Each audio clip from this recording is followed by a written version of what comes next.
हे what's up guys, welcome back once again. So दोस्तों, आज की कहानी जो एक्सप्लेन करने जा रहे हैं उसका नाम है ट्रू लव। तो कहानी शुरू होती है। आज टर्की में रह रहे एक गवर्नमेंट टीचर की पोस्टिंग किसी अनजान गांव में हो गई है जिसका कोई अता पता नहीं है। टीचर का नाम है माहिर।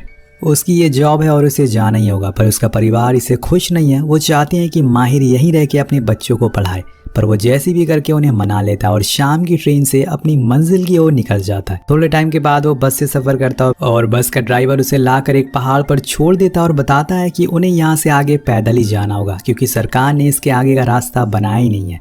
उसे उस गाँव तक जाने के लिए पहाड़ के उस पार जाना होगा। माहिर को ये बात काफी अजीब लगती है क्योंकि वहाँ भी तो इंसान ही रहते हैं, तो उनके लिए रास्ता क्यों बनाया नहीं गया। और उसके पास कोई ऑप्शन नहीं था तो वो उतर जाता और अपने सामान को सर पे रख के आगे का सफर पूरा करने लगता। अब बीच रास्ते में उसे एक बीमार आदमी भी दिखता है जिसका दिमागी हालत कुछ ठीक नहीं था।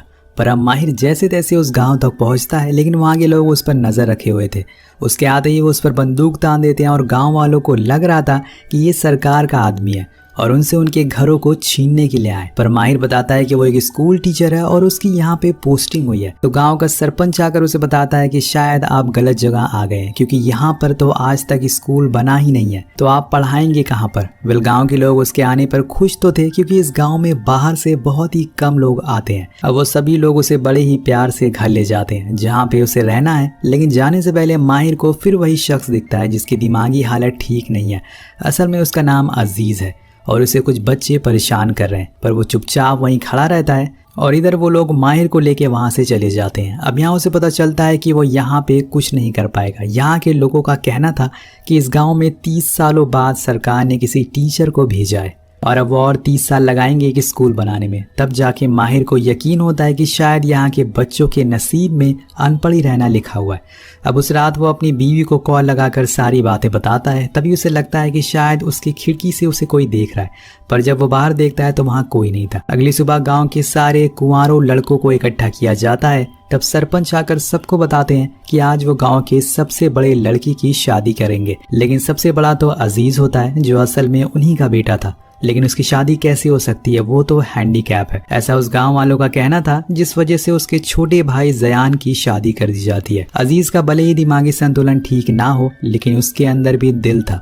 अब उसे बुरा लगता है और ये सब दूर बैठा माहिर देख रहा था। कुछ समय के बाद जयान के लिए लड़की ढूंढी जाती है। जयान की माँ और उनके साथ वाली औरतें उस लड़की की अच्छी तरह से जांच परख करती हैं कि कैसे वो चलती है, कैसे बोलती है और यहाँ उसकी आवाज कैसी है, क्या उसके मुंह से कोई स्मेल आती है या फिर वो लड़खड़ा कर चलती है। तो दोस्तों, यहाँ पर जयान ने अपनी माँ से कहा था कि उसकी बीवी खूबसूरत होना चाहिए और सबसे जरूरी उसके दांत सफेद होना चाहिए।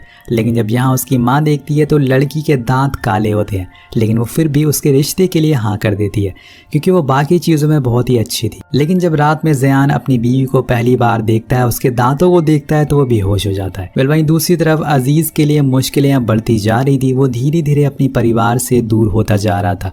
वो असल में जो भी बोलता था वो कोई नहीं समझ पाता था, इसलिए वो हमेशा सबसे अलग रहने लगा था। ये सब माहिर बहुत ही गौर से देख रहा होता है और वो फैसला करता है कि वो इस बारे में उसके पिता यानी कि गाँव के सरपंच से बात करेगा। वो उसे बताता है कि अजीज बचपन से ही ऐसा था। गांव से अगर कोई भी बाहर जाता है तो वो उसके पीछे पीछे जाने लगता है क्योंकि वो बहुत ही भोला है। इसके बाद वो लोग पास के सरकारी ऑफिस में जाते हैं स्कूल से रिलेटेड कुछ बात करने के लिए, जिसके लिए उन्हें काफी लंबा सफर तय करना पड़ता है। पर बीच में माहिर कुछ लोगों को घोड़े से आते हुए देखता है जो असल में डाकू होते हैं। लेकिन सरपंच बताते हैं कि ये किसी को परेशान नहीं करते, बस इस गांव को, यहाँ के पहाड़ों की रक्षा करते हैं। कुछ देर बाद वो लोग ऑफिस पहुंच जाते हैं और वहां जाके उन्हें पता चलता है कि शहर में अभी भी मार्शल लॉ लगाया गया है, इसलिए सरकार के पास बहुत काम है और वो किसी भी तरीके की कोई फंडिंग नहीं कर सकते हैं, इसलिए अभी आपके गाँव में स्कूल नहीं बन सकता। अब ये सुनकर माहिर को काफी बुरा लगता क्योंकि वो इस गांव के लोगों के लिए कुछ करना चाहता था, पर अब तो उसके पास कोई ऑप्शन ही नहीं बचा है। इसलिए वो सरपंच से कह देता है कि वो यहाँ से जा रहा है, उसका यहाँ रहने का कोई फायदा ही नहीं है। लेकिन उस रात माहिर को नींद नहीं आती, उसे कुछ तो करना ही था, ऐसे कैसे वो वापस जा सकता है। इसलिए अगले दिन वो वापस उन लोगों के पास जाता है और अपनी बीवी को कॉल लगा के झूठ बोलता है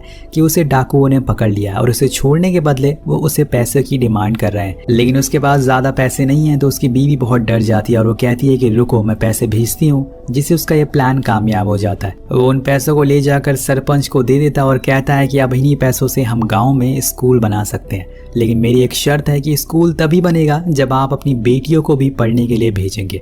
अब सरपंच मान जाते हैं और फिर गांव में जोरों शोरों से स्कूल बनना शुरू हो जाता है। पर वो डाकू फिर से एक बार गांव में आते हैं, लेकिन किसी को मारने नहीं बल्कि बधाई देने। उनका कहना था कि वो भी इस काम में उनकी मदद करना चाहते हैं। जिसके बाद वो गांव के बच्चों को खाना और कपड़ा भी बांटते हैं। दोस्तों, यहाँ पर वो डाकू इस जगह की हिफाजत करना चाहते थे।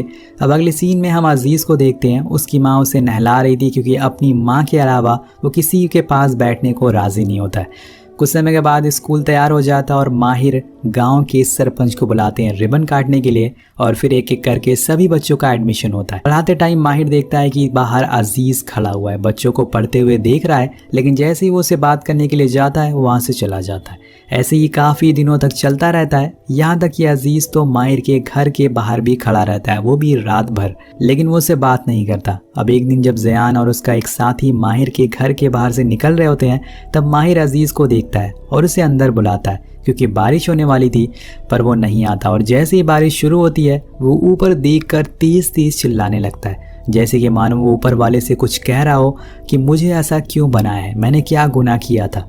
वो रात भर वहीं बारिश में बैठा रहता है और भीगता रहता है। अगली सुबह सारे बच्चे फिर से अजीज को परेशान करने लगते हैं और तब माहिर आकर उन्हें डांटता है और अजीज से दूर रहने को कहता है। अजीज को माहिर का ये बर्ताव बहुत अच्छा लगता है क्योंकि उसकी जिंदगी में पहली बार कोई आया था, क्योंकि उसकी जिंदगी में ऐसा पहली बार हुआ था जब किसी आदमी ने उसे परेशान नहीं बल्कि प्यार दिया था, उसे इज्जत दी थी।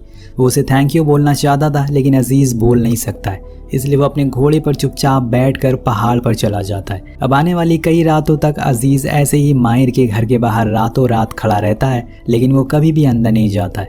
अब एक दिन अजीज का घोड़ा उसके बिना ही घर आ जाता है तो उसकी माँ यह देखकर बहुत ज़्यादा घबरा जाती है।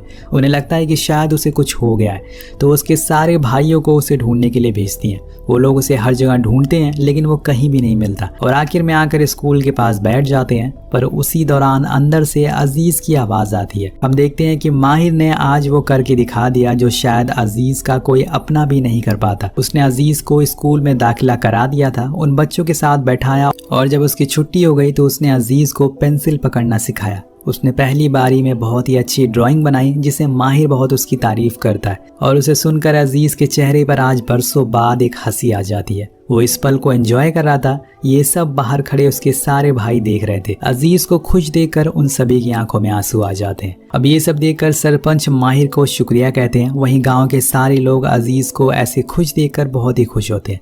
वो तो ये चाहते थे कि वो एक अच्छा इंसान बने पढ़ लिख कर। उस दिन के बाद हर रात अजीज माहिर के घर पर ही रहता है। वो उसे हर चीज सिखाता है और ऐसे ही समय बीत जाता है। कुछ महीनों बाद ठंड का मौसम आ जाता तो यहाँ पूरा गाँव बर्फ से ढक चुका था। अजीज बर्फ देख के बहुत ही खुश होता है और उसमें जाके खेलने लगता है, लेकिन वहीं दूसरी तरफ गांव की एक लड़की की आंखें पहाड़ की तरफ देखी जा रही थी।